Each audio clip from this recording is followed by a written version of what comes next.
नमस्कार, capital TV Uttar Pradesh में आपका स्वागत है और मैं आपके साथ प्रिया बिस्ट।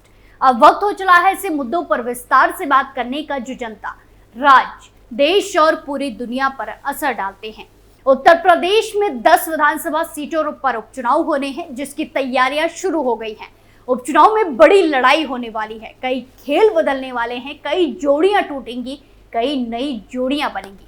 जहां लोकसभा चुनाव में बेहतर प्रदर्शन के बाद सपा और कांग्रेस गठबंधन के हौसले बुलंद हैं, लेकिन सीटों का बंटवारा इन दोनों दलों के बीच कलह की वजह बन गया है, लड़ाई की वजह बन गया है। 3 विधानसभा सीटें ऐसी हैं जहां पर दोनों ही पार्टियां पीछे हटने को तैयार नहीं है। तो आज इन्हीं सीटों के बारे में बात करेंगे और जानेंगे इन सीटों के समीकरण को।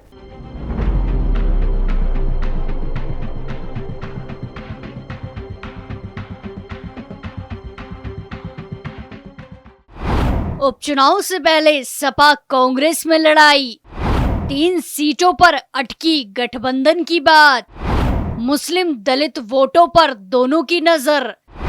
क्या उपचुनाव से पहले टूटेगा गठबंधन? समाजवादी पार्टी और कांग्रेस दोनों ही दलों के नेता इंडिया गठबंधन के तहत चुनाव लड़ने की बात तो कर रहे हैं, लेकिन अलग अलग चुनावी तैयारियों में जुटे हैं। जहां एक और कांग्रेस ने अपने सभी 6 सांसदों को मैदान में उतारकर उपचुनाव वाली सीटों पर प्रभारियों की नियुक्ति कर दी है, तो वहीं समाजवादी पार्टी ने भी संभावित प्रत्याशियों को चुनावी तैयारियों में जुटने के संकेत दे दिए हैं।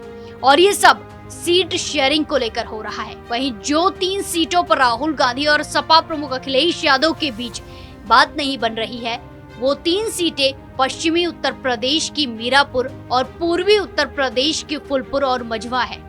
सपा गाजियाबाद और खैर की सीट कांग्रेस को देने के लिए तैयार है, लेकिन वो मीरापुर, फूलपुर और मझवा सीट पर अपना दावा नहीं छोड़ना चाहती।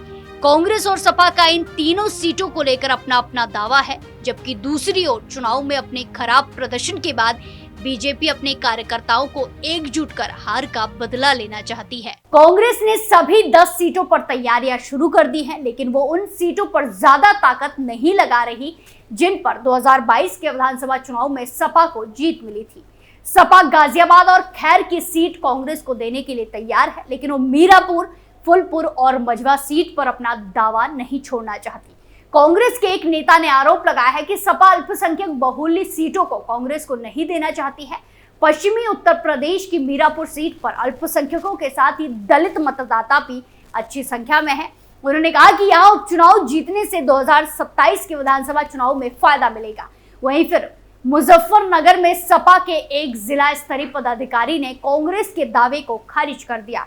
उन्होंने कहा कि उपचुनाव की तारीख घोषित होते ही सपा उम्मीदवारों का ऐलान करने के लिए तैयार है।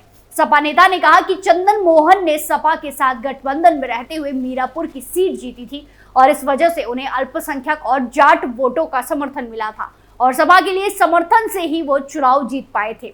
आपको बता दें कि सपा और कांग्रेस की कोशिश यही ऐसी सीटों पर अपने उम्मीदवार उतारने की है जहां अल्पसंख्यक और दलित मतदाता उनके पक्ष में वोट दे सकते हैं। फूलपुर सीट पर 2012 में आखिरी बार सपा जीती थी, जबकि पिछले 2 विधानसभा चुनाव में उसे हार मिली थी। पिछले विधानसभा चुनाव में सपा के उम्मीदवार MM सिद्दीकी यहां 2700 वोट के अंतर से हारे थे, लेकिन कांग्रेस इस सीट पर अपना उम्मीदवार उतारना चाहती है क्योंकि कांग्रेस का दावा है कि अल्पसंख्यक समुदाय उसके साथ मजबूती से खड़ा है। इसी तरह दलित मतदाताओं की अधिकतम वाली सीट मझवा पर 2022 में निषाद पार्टी जीती थी। कांग्रेस और SP दोनों ही सीट पर चुनाव लड़ना चाहते हैं। कांग्रेस का दावा है कि दलित वोट बैंक उसके साथ है और वो बहुसंख्यक मतदाताओं को भी अपने पक्ष में कर सकती है। लोकसभा चुनाव में जोरदार कामयाबी के बाद उत्तर प्रदेश की 10 विधानसभा सीटों पर होने वाले उपचुनाव इंडिया गठबंधन की एकजुटता के लिए लिटमस टेस्ट की तरह होंगे। कांग्रेस ने 10 सीटों में से 5 सीट पर दावा किया है। 2022 के विधानसभा चुनाव में जिन 10 में से 5 सीटों पर सपा के दावेदार जीते थे, कांग्रेस के नेता चाहते हैं कि सपा जिन सीटों से जीती थी उनको अपने पास रख ले, लेकिन बाकी सीटें जहां उसे हार मिली थी वो उनके लिए छोड़ दे, कांग्रेस के लिए छोड़ दे। सपा 2 से अधिक सीटें देने को तैयार नहीं थी, तो कांग्रेस की डिमांड घटकर 4 सीट पर आ गई और अब पार्टी 3 सीटें मीरापुर, फूलपुर और मझवा को अपने लिए मुफिद बता रही है। कांग्रेस की दावेदारी 5 सीटों से शुरू होकर 4 और अब 3 सीटों पर आती दिखाई दे रही है, लेकिन सपा है कि सांस ही नहीं ले रही। सपा सभी सीटों पर अकेले ही चुनाव मैदान में उतरने के संकेत दे रही है। ऐसे में अब सबकी निगाहें इस बात पर टिकी है कि कांग्रेस और समाजवादी पार्टी के बीच उपचुनाव के लिए सीटों के बंटवारे पर सहमति बनती है या नहीं। वैसे तो समाजवादी पार्टी और कांग्रेस के नेता दावा कर रहे हैं कि वो भाजपा को हराने के लिए साथ मिलकर उपचुनाव लड़ेंगे, लेकिन उत्तर प्रदेश के मुख्य विपक्षी दल सपा ने अभी तक ये स्पष्ट नहीं किया है कि वो कांग्रेस को सीटें देगी या नहीं। जहां कांग्रेस उपचुनाव में समाजवादी पार्टी से सीटों की मांग कर रही है, जबकि सपा की तरफ से 7 सीटों पर प्रत्याशी लगभग फाइनल हो चुके हैं। कहा जा रहा है कि अगर आने वाले दिनों में सीटों को लेकर बात नहीं बनी तो गाजियाबाद, मझवा और फुलपुर सीट पर भी प्रत्याशियों की घोषणा हो सकती है। ऐसे में 8 अक्टूबर को हरियाणा और जम्मू कश्मीर चुनाव का परिणाम आने के बाद प्रत्याशियों के नाम और गठबंधन को लेकर स्थिति स्पष्ट होने की संभावनाएं हैं। उधर अखिलेश यादव ने 10 में से 7 सीटों पर संभावित प्रत्याशियों को उतारने के संकेत दे दिए हैं, जबकि गाजियाबाद, मझवा और फुलपुर सीट को लेकर मंथन चल रहा है। सपा की तरफ से अयोध्या के मिल्कीपुर सीट से सांसद अवधेश प्रसाद के बेटे अजित प्रसाद, वहीं कटहरी सीट से सांसद लालजी वर्मा की बेटी छाया वर्मा, कुंद्रुकी से पूर्व विधायक रजवान खैर सीट से ओमपाल तो मीरापुर सीट से कदीर राणा का टिकट तय माना जा रहा है। सभी संभावित प्रत्याशियों ने अपनी तैयारियां भी शुरू कर दी है। वहीं अगर कांग्रेस पार्टी की बात करें तो जिन सीटों पर उपचुनाव होने हैं, बीते कांग्रेस पार्टी ने वहां रविवार से संविधान सम्मेलन का आगाज कर दिया है। कांग्रेस का पहला सम्मेलन रविवार को प्रयागराज की फुलपुर विधानसभा सीट पर हुआ। कांग्रेस से गठबंधन को लेकर सपा के रवैये में कोई गर्मजोशी नजर नहीं आ रही है, तो उसके पीछे के क्या कारण है, इस पर चर्चा करते हैं। पहला कारण अखिलेश का नेशनल ड्रीम। अखिलेश यादव चाहते थे कि मध्य प्रदेश, हरियाणा, दिल्ली और महाराष्ट्र जैसे राज्य जहां सपा का जनाधार रहा है, वहां कांग्रेस उनको भी कुछ सीटें दे। लोकसभा चुनाव से पहले हुए मध्य प्रदेश के बाद हरियाणा चुनाव में भी कांग्रेस ने उन्हें कोई सीट नहीं दी। जम्मू कश्मीर में भी कांग्रेस ने नेशनल कॉन्फ्रेंस के साथ गठबंधन किया, लेकिन सपा को दरकिनार कर दिया। अखिलेश यादव के नेशनल ड्रीम को कांग्रेस ने एक के बाद एक तगड़े झटके दिए हैं। सपा में कांग्रेस के इस रवैये को लेकर भी नाराजगी बताई जा रही है। दूसरा कारण सियासी जमीन की चिंता। ये चिंता कुछ वैसी ही है जैसी हरियाणा चुनाव में गठबंधन की बातचीत चली तो कांग्रेस के स्थानीय नेताओं को सता रही थी। जिस डर से कांग्रेस ने हरियाणा में आम आदमी पार्टी और सपा जैसी पार्टियों के लिए सीटें नहीं छोड़ी, वही डर अखिलेश यादव को भी सता रहा है।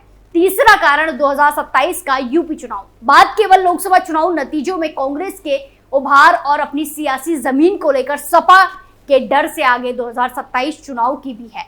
सपा नेताओं को शायद ये लग रहा है कि अगर उन्होंने कोई रुचि नहीं दिखाई तो कांग्रेस 2 सीटों के ऑफर पर भी तैयार हो सकती है, जैसा लोकसभा में भी हुआ था जब 30 सीटें से शुरू हुई कांग्रेस की डिमांड 21 पर आकर अटक गई थी। बाद में पार्टी सपा के 17 सीटों के ऑफर पर तैयार हुई।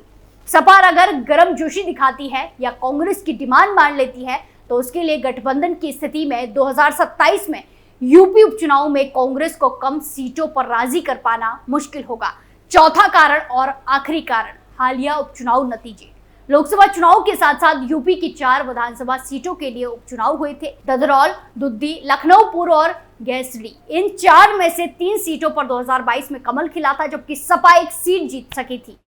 उपचुनाव में सपा को 1 सीट का लाभ हुआ था। इससे पहले मऊ जिले की घोसी सीट के उपचुनाव में भी सपा जीतने में सफल रही थी। 5 विधानसभा सीटों के उपचुनाव में 3 सीटें जीत सपा उत्साह से लबरेज है और पार्टी को लग रहा है कि कांग्रेस को अधिक सीटें देने से सीटें बढ़ाने बचाने की संभावनाओं पर विपरीत असर पड़ सकता है। तो लोकसभा चुनाव नतीजे से उत्साहित सपा और कांग्रेस दोनों ही दलों के नेता गठबंधन की गांठ को अटूट बता रहे थे। 2027 के विधानसभा चुनाव तक साथ चलने के दावे कर रहे थे। चुनाव नतीजे आए, अभी 6 महीने भी नहीं 4 ही महीने हुए हैं कि इस गठजोड़ में गांठ पड़ती दिखाई दे रही है।